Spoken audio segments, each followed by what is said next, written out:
CPMൻ്റെ Pinarayi പക്ഷത്തെ PR ടീമുണ്ട്. പിണറായി വിജയന് എല്ലാ സഹായവും എല്ലാ ഉപദേശവും കൊടുക്കുന്ന PR ടീം. ആ PR ടീമിനെ നയിച്ചിരുന്നത് നികേഷ് കുമാറാണ്. ആ PR ടീമിൽ നിന്ന് നികേഷ് കുമാർ പുറത്തേക്ക്. ദേശാഭിമാനി മുൻ ന്യൂസ് എഡിറ്ററായ KV സുധാകരൻ അടക്കമുള്ളവർ പുറത്തേക്ക് പോയി നികേഷ് കുമാറിൻ്റെ ധാർഷ്ട്യത്തിൽ പ്രതിഷേധിച്ചു. മാത്രമല്ല, തൊട്ടതെല്ലാം നികേഷ് കുമാറിന് പാളുകയാണ്. തദ്ദേശ സ്വയംഭരണ തെരഞ്ഞെടുപ്പിൽ സ്വർണ്ണക്കൊള്ള UDF കൊണ്ടുവന്നപ്പോൾ അതിനെ ബുദ്ധിപരമായി നേരിടാൻ നികേഷ് കുമാറിന് കഴിഞ്ഞില്ല എന്നത് യാഥാർത്ഥ്യം. പണ്ട് ജോൺ ബ്രിട്ടാസ് PR ടീമിൻ്റെ തലവനായിരുന്നപ്പോൾ ശക്തമായ രീതിയിലുള്ള ഇടപെടലുകൾ നടത്തിയിരുന്നു. കോവിഡ് സമയത്ത് മുഖ്യമന്ത്രിയുടെ വാർത്താസമ്മേളനം നടത്തിയത് ജോൺ ബ്രിട്ടാസിൻ്റെ തന്ത്രമായിരുന്നു. ആ തന്ത്രത്തിലൂടെയാണ് മുഖ്യമന്ത്രി ശക്തനായി തിരിച്ചെത്തിയത്. വീണ്ടും ഇപ്പോൾ ജോൺ ബ്രിട്ടാസിൻ്റെ സ്ഥാനത്ത് MV നികേഷ് കുമാറാണ്.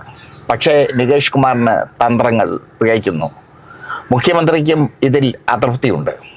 MV ഗോവിന്ദൻ മാസ്റ്ററാണ് നികേഷ് കുമാറിനെ ഈ സ്ഥാനത്തേക്ക് നിയമിച്ചത്. MV ഗോവിന്ദൻ മാസ്റ്റർ തൻ്റേതായ സ്വാധീനം ഉപയോഗിച്ച് നിയമിക്കുകയായിരുന്നു. പക്ഷേ ദേശാഭിമാനിയിലെ ന്യൂസ് എഡിറ്റർമാർ അടങ്ങുന്ന PR ടീം നികേഷ് കുമാറിനെ അംഗീകരിക്കുന്നില്ല. നികേഷ് കുമാറിൻ്റെ ഓരോ തന്ത്രങ്ങളും പിഴയ്ക്കുന്നു എന്നാണ് അവരുടെ കണ്ടെത്തൽ. ശബരിമല സ്വർണ്ണക്കൊള്ള തദ്ദേശ സ്വയംഭരണ തെരഞ്ഞെടുപ്പിൽ UDF ആയുധമാക്കി മാറ്റിയപ്പോൾ, വലിയൊരു ആയുധമാക്കി മാറ്റിയപ്പോൾ അതിനെ ചെറുക്കാൻ നികേഷ് കുമാറിൻ്റെ PR ടീമിന് കഴിഞ്ഞില്ല. മാത്രമല്ല, ജനക്ഷേമപരമായ പ്രവർത്തനങ്ങൾ ഒരുപാട് നടത്തുന്നുണ്ട് പിണറായി സർക്കാർ. റോഡിൻ്റെ വികസനം, ആശുപത്രികളുടെ വികസനം, K-സ്മാർട്ട്, അങ്ങനെ ഒരുപാട് പദ്ധതികളുണ്ട്. ഈ പദ്ധതികൾ ജനങ്ങളുടെ ഇടയിലേക്ക് എത്തിക്കാൻ നികേഷ് കുമാറിന് കഴിയുന്നില്ല എന്നതാണ് വാസ്തവം. നികേഷ് കുമാറിന് കണ്ണൂരിൽ സുരക്ഷിതമായൊരു സീറ്റ് വാഗ്ദാനം ചെയ്തിട്ടുണ്ട് MV ഗോവിന്ദൻ മാസ്റ്റർ. ഇതും മറ്റുള്ളവരെ പ്രകോപിപ്പിക്കുന്നു. എന്തായാലും നികേഷ് കുമാർ വലിയ കാലം PR ടീമിൻ്റെ തലപ്പത്ത് ഇരിക്കില്ല. നികേഷ് കുമാറിന് ഇനിയിപ്പോൾ സീറ്റ് കിട്ടുന്ന കാര്യവും വലിയ സംശയമാണ്. കാരണം നികേഷ് കുമാറിൻ്റെ ധാർഷ്ട്യവും നികേഷ് കുമാറിൻ്റെ താൻ പോരുമയും ഒന്നും അംഗീകരിച്ചു കൊടുക്കാൻ മറ്റ് ടീം അംഗങ്ങൾ തയ്യാറല്ല. കാരണം എല്ലാവരും ഓരോ പത്രത്തിലിരുന്ന് വന്നവരാണ്. എല്ലാവരും പുലികളാണ്. എല്ലാവരും പുലികളാകുമ്പോൾ ഒരു സിംഹത്തിന് എല്ലാവരെയും നിയന്ത്രിക്കാൻ പ്രയാസമായി മാറും.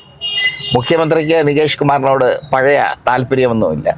മുമ്പ് അഴീക്കോട് CPM നികേഷ് കുമാറിനെ മത്സരിപ്പിച്ചിരുന്നു. വളരെ ഷുവർ സീറ്റായിട്ടും അവിടെ CPM പരാജയപ്പെട്ടു. അങ്ങനെ നികേഷ് കുമാറിൻ്റെ MLA സ്വപ്നം പൊളിഞ്ഞു. എന്തായാലും ഇപ്പോൾ നികേഷ് കുമാറിനെ AKG സെൻറ്ററിൽ നിന്ന് പുറത്തിറക്കാൻ അല്ലെങ്കിൽ പുറത്തിറക്കി വിടാൻ CPM തീരുമാനിക്കുന്ന സ്ഥിതിയിലേക്ക് കാര്യങ്ങൾ എത്തി നിൽക്കുന്നു.